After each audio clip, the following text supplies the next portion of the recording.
Audiobook Chaves da Consciência, a reconexão com o mundo interno. Capítulo 5. O Maia espiritual. A jornada do homem exige a transposição de obstáculos que ele mesmo criou, mas, no seu limitado entendimento, atribui tais obstáculos a algo externo a ele mesmo. Dirão uns que foi a providência, outros que foi o Criador, outros que foram espíritos obsessores. Outros dirão que seus sofrimentos foram causados por acaso, sempre na tentativa vã de fugir de suas responsabilidades. Assim como o criado retorna ao Criador, todos os atos do homem retornam a ele. Inevitavelmente, como fantasmas, sombras, maus agouros, infortúnios, mas nada é o acaso, é simplesmente a lei da sincronicidade. O eterno retorno para o novo começo, que nada mais é que um recomeço, mas sempre do ponto onde se parou, nunca de um ponto imaginável pela mente do que ela acredita ser o seu nível de evolução. Quando se fala nesse aspecto, sempre entrará a variável do julgamento, como se ele fosse feito por seres de dimensões superiores, conselhos, reuniões infindáveis, uma decisão externa na tentativa de justificar os próprios erros. Aquilo que se formou não é bom nem mal. É apenas uma forma de expressão da energia na materialidade. O exercício do julgamento é sempre interno. Nunca se deve processar o julgamento do outro ou das coisas à sua volta. É sempre um juízo de valor interno, um balanço dos próprios atos e atitudes que retornam como cobrador de impostos, e somente ele pode saldar essa dívida, ninguém mais. E neste balanço, os prós e contras são pesados, não por uma entidade superior, mas pela própria consciência do indivíduo, que deve ter entendimento disso e exercer o seu julgamento de forma correta e clara. Entretanto, sempre há a procura por um Salvador, um Redentor, aquele que lave os pecados da humanidade. Os que estão no primeiro nível ainda estão nessa frequência, esperando uma materialização do divino, e há aqueles que passam para o nível superior ou para um segundo nível e prospectam esta mentalidade para os planos superiores. Haverá um Salvador e um Redentor em algum canto do universo com a sua nave pronta e abastecida para descer à Terra e promover a cura das aflições da humanidade, que ela mesma provoca. Mas somente o próprio homem pode ser o seu próprio Deus. Mergulhados no caos e nas neuroses, sempre há a possibilidade do apelo. Sempre há uma instância maior para um novo recurso, como se o julgamento fosse algo externo. É a esperança que habita a mente ignorante à espera da luz que atravessará o caos, que diluirá as perturbações da humanidade e purificará a todos e o próprio planeta rumo à quinta dimensão. Este é o Maia espiritual, que se apoderou de muitos na jornada, e nesta busca pela fonte, pelo incriado, pela luz maior, qualquer desses atributos são usados indistintamente por vários grupos. Os do primeiro nível se apegam às religiões, vão se purificar no confessionário e talvez algumas orações resolvam. Os que saíram deste nível estão no segundo nível e buscam consolo nos extraterrestres, nas divindades superiores. Há sempre um confessionário, mas esse processo é falível. Aqueles que adentram nesse processo estão limpando ilusões através de uma ilusão maior, o Maya espiritual, pois assim como é embaixo, é em cima, mas esquecem-se que apenas a lei do retorno, a lei da sincronicidade que deve ser compreendida para se buscar a verdadeira purificação, que é interna, é quando o homem mergulha num profundo oceano e olha para cima. A superfície da água torna-se o seu limite consciencial e ele busca projetar esta superfície para as profundidades onde habita, quando, na verdade, é ele que tem que se deslocar através da ação correta, do pensamento correto, procurar a superfície e ressurgir na praia como um herói. Esta é a jornada do herói, o super-homem de Nietzsche, o iluminado do budismo, os santos dos católicos, os curandeiros do xamanismo, os profetas da verdade. Este é o verdadeiro herói que já não pede a luz que vem até ele, mas que desperta a sua luz interna e a projeta como num verdadeiro renascimento e uma clarificação da ignorância que impera nas mentes humanas. Isto se faz com o desapego de todas as crenças limitantes, inclusive as crenças espirituais. Já disseram há muito tempo: vós sereis julgados pelas suas obras e não pelas obras da divindade ou de um ser extraterrestre ou de outra dimensão. Esta purificação interna exige silêncio, o tão falado silêncio da mente, aquela atrelada ao ego que corrompe todas as virtudes do homem. Mas o homem em si não é virtuoso. É preciso que ele acenda esse pavio dentro dele mesmo e construa, degrau por degrau, a sua própria estrutura, a sua própria merkaba. Este é o verdadeiro significado dessa estrutura tão mal empregada e difundida. Quando se fala na merkaba, não é um veículo para nos levar a dimensões infinitas ou a outros planetas, mas sim é um veículo para nos levar à nossa viagem interna, como aquele homem nas profundezas do oceano que se envolve por sua própria aura, acende por si mesmo o caminho do bem. A compreensão de que não existem verdades absolutas e, a cada tempo, a verdade é renovada, tanto cientificamente quanto psicologicamente. Mas todas essas meias-verdades estão dormentes no inconsciente do homem e, no estado de sono, compõem o mundo onírico. Desse modo vem a pergunta: se o ser está tão absorvido pela matéria, tão apegado a tudo isso que está à sua volta, está fascinado pela luxúria da materialidade, com o que ele sonharia? Com o ensinamento libertador ou com conquistas efêmeras? O inconsciente não produz nada além daquilo com o que é alimentado. Se nos momentos de consciência, a consciência do homem está projetada na materialidade de uma forma ímpar, não há como se esperar que em sonhos algo de novo se realize, a não ser aquilo que já está introjetado em sua personalidade, sempre acrescentando camadas e mais camadas ao inconsciente, sufocando aquilo que, no fundo, é tão verdadeiro que ele se esqueceu.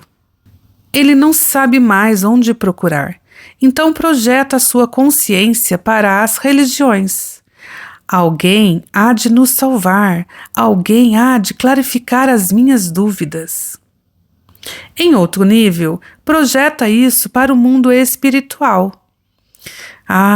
Algum arcanjo, algum anjo haverá de me encontrar e me resgatar deste caos. Mas o raciocínio deve ser feito da seguinte forma: quem criou o caos senão o próprio homem? Cada qual deve se consertar a si mesmo para reintegrar o todo de uma forma mais harmônica.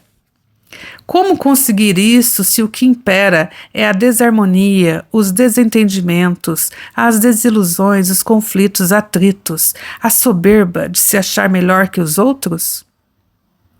O algoritmo que analisa isso detecta esse padrão e exclui o ser desse processo, e ao fazê-lo, impede a evolução, pois não há subterfúgios para essa jornada. Há que sair das profundezas do oceano por conta própria, num processo de retidão, e surgir na superfície como algo novo e melhorado. O trabalho é difícil? Sim, nunca se disse que seria fácil. E há aquele que diz: já me desapeguei de todos os bens materiais. Mas, atenção, essa pessoa simplesmente trocou suas crenças materiais por crenças espirituais e entregou todo o seu futuro a uma fraternidade, a um conselho, a um reino de uma dimensão superior, eximindo-se da responsabilidade de reparar todos os erros e desacertos cometidos na sua jornada. No exemplo simplório, é como aquele que está num primeiro nível e joga seu lixo em qualquer lugar, de qualquer maneira. E, ao fazer isso, entende que uma vez fora do seu alcance, o problema está resolvido. No outro nível, há aqueles que separam o lixo e se sentem melhores. Porém, na verdade, não acompanham o processo inteiro e não se perguntam para onde este lixo está sendo levado. Ele será realmente reciclado ou será mais um engodo? Esta analogia serve para mostrar que não é um simples ato que eleva a consciência. É preciso acompanhar todo o processo atentamente para ver onde os insights, as revelações e os flashes de consciência estão nos levando. De modo contrário, é como a bênção que as igrejas dão, assim que se confessa algo. Há que se parar para pensar: eu realmente fui purificado e liberado? Com certeza não. Nossos atos continuam reverberando e não há ninguém na terra que possa redimir as ações do próprio homem, senão ele mesmo. Os atos promovem uma marca indelével na linha temporal e esta marca permanece. Não há absolvição efêmera dessas marcas, não há água benta, hóstia e nem oração que possam resolver isso. Aquilo que foi feito, que se originou através de uma ação, deve ser desfeito através de uma outra ação.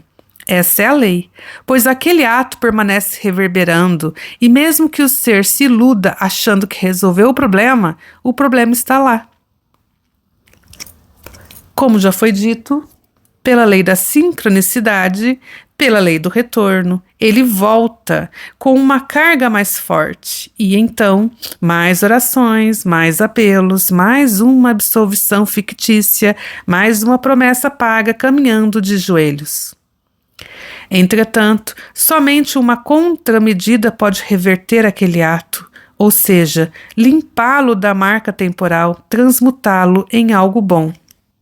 Aquele que fere seu vizinho acredita que resgatar um animal perdoará essas dívidas. Aquele que abandona um animal acredita que dar uma marmita a um indigente sanará os seus problemas, mas isso tudo faz parte do Maya espiritual. Aqueles seres que já se desenrolaram do manto do véu da materialidade se veem presos no manto e no véu da espiritualidade.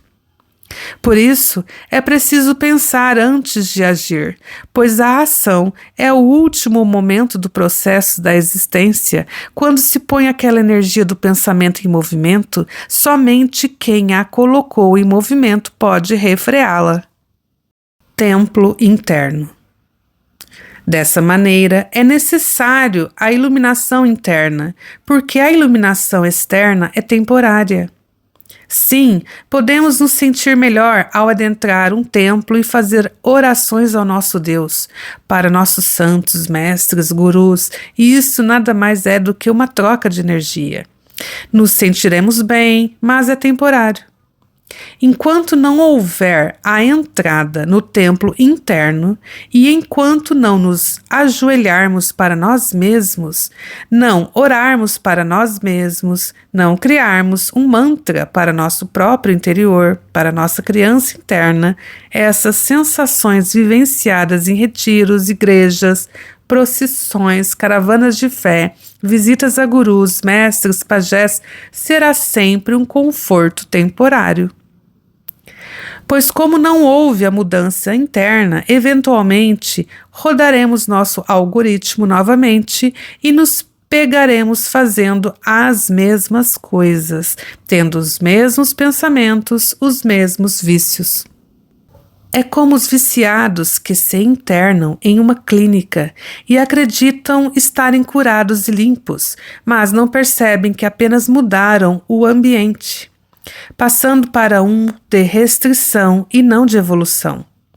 Mas ao sair dessa clínica, o vício está na esquina, o vício está na televisão, nos computadores, na internet, nas músicas, no carnaval, nos mercados. Como este ser pode se dizer curado quando sai de um ambiente de restrição e retorna para a sociedade, onde tudo está à sua disposição? A verdade é, o processo deve ser feito num meio que instiga. Aí sim ocorre a transformação plena. Imaginem um chocolatra. Ele para de frequentar os mercados, para de ir a todos os lugares, pois sabe que nesses ambientes estará a tentação e se isola temporariamente, acreditando estar curado. Mas, ao contrário, deveria arrumar um emprego em uma fábrica de chocolate e todo dia meditar ali dentro. Eu sou mais forte que o meu vício, porque me reconheço como um templo e não preciso ir em templos. Eu sou o meu próprio templo. Esta é a verdadeira clarificação. Imerso naquele ambiente provocativo, pois os vícios estão atrelados aos instintos, o simples cheiro do chocolate o inebria. Agora ele reconhece em si mesmo um templo. Seu corpo é um templo que deve ser limpo, afinal, não há lixo jogado no chão dos templos, nas igrejas, sinagogas, dentro dos recintos, nem algo fora do lugar. Não, lá está tudo em ordem, mas quando visualizamos nosso corpo como este templo, nos conscientizamos de que é necessário limpá-lo, e esta é a verdadeira jornada do herói. Para nos tornarmos o herói de nós mesmos, não é nos isolando do meio que nos cerca, mas sim entrando na mais densa selva ou mergulhando no mais profundo oceano, enfrentando todas as criaturas e nos estabelecendo nesse ambiente como um ser pleno. Há uma diferença entre os falsamente iluminados e os verdadeiramente esclarecidos. O falso iluminado se protege na torre de marfim. Ele está imune às provocações do mundo e se diz mestre, mas mestre é aquele que caminha pela imundície e não se comove e nem se afeta por ela. Quando chega nesse cenário, ele diz: limparei esse local e não fugirei dele. Porque toda elevação falsamente espiritual é uma fuga. No primeiro nível, os seres fogem para a religião e, no segundo nível, fogem para Sírius, Andrômeda, Pleiades. Mas o que há lá que os fazem acreditar que realmente se elevaram? Vão dizer que existem cidades de cristal limpas, puras, e existe uma harmonia entre as pessoas. Porém, ao chegarem nesta conclusão, percebem que serão impedidas de entrar nesses locais. Enquanto não reconhecerem a própria imundície, a própria neurose e o próprio caos interno que a mente deles contém, aonde quer que vão, ela estará com eles. Alguns poderiam falar: se eu estiver em um palácio de Sírios e jogar um lixo no chão, ele se desintegrará automaticamente, mantendo o local limpo. Não. Quem se desintegrará será a própria pessoa. Para que o local fique limpo, ela não pode estar lá, porque ela agiu e o seu ato a levou àquela consequência. Mas muitos acreditam que o problema está no lixo externo. Não, está no caos da mente interna. O que mostra a jornada do herói? Que para se tornar o herói, teve que enfrentar todos os seus medos, não fugiu deles e não delegou a ninguém a tarefa e a sua responsabilidade. Ele tomou consciência de que é um templo em si mesmo e tudo aquilo que ele quer ver espelhado no mundo externo tem que partir de dentro dele. Todos os seres habitam num mundo de espelhos, sempre fugindo do próprio reflexo. Por quê? Porque, num primeiro momento, é mais fácil. O que não compreendo eu não posso resolver agora, delegarei para outro ou esconderei no armário. Mas o que o outro fizer com o nosso problema é mérito dele e não nosso. Ele resolveu o problema, mas não o nosso problema. E esse problema guardado no armário é um monstro do amanhã. Vamos pensar na situação em que uma pessoa chega em casa e vê algumas formigas andando, mas não se preocupa com isso, não quer resolver. E um mês depois, milhões de formigas estão lá. Para que prolongar as consequências dos nossos atos quando é muito mais fácil resolvê-los de imediato? Este é um exercício prático. Toda vez que surgir um mau pensamento, providenciamos imediatamente um pensamento contrário para anular aquilo. Toda vez que realizarmos um ato que nos incomode, que fira alguém, prontamente procuramos essa pessoa para resolver a situação. Perceberemos com o tempo que, num primeiro momento, pode ser trabalhoso. Mas, quanto mais praticamos, menos energia gastamos, porque aquilo se torna um hábito. Como dizem, o hábito faz o monge. Ele não nasceu monge, ele se tornou monge pela prática repetidas vezes, entoando os mesmos mantras repetidas vezes, limpando o pátio do templo repetidas vezes, fazendo suas entoações ao divino. Isso o fez ser hoje um monge. Entretanto, se observarmos, era algo latente em sua alma, mas essa latência só manifestou através da sua própria ação. Não surgiu de repente como um milagre.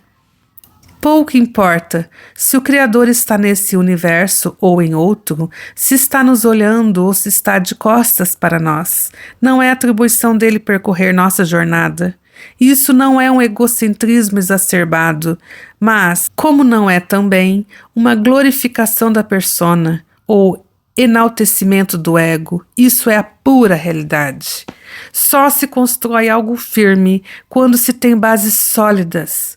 Então, quando o ser humano tiver fortificado em si, este templo de sabedoria pode construir um mundo melhor, reverberando esta sabedoria. Ele não se tornará um mestre ou um guru, nem um líder religioso, apenas fortalecerá o nó do entrelaçamento entre ele e os outros.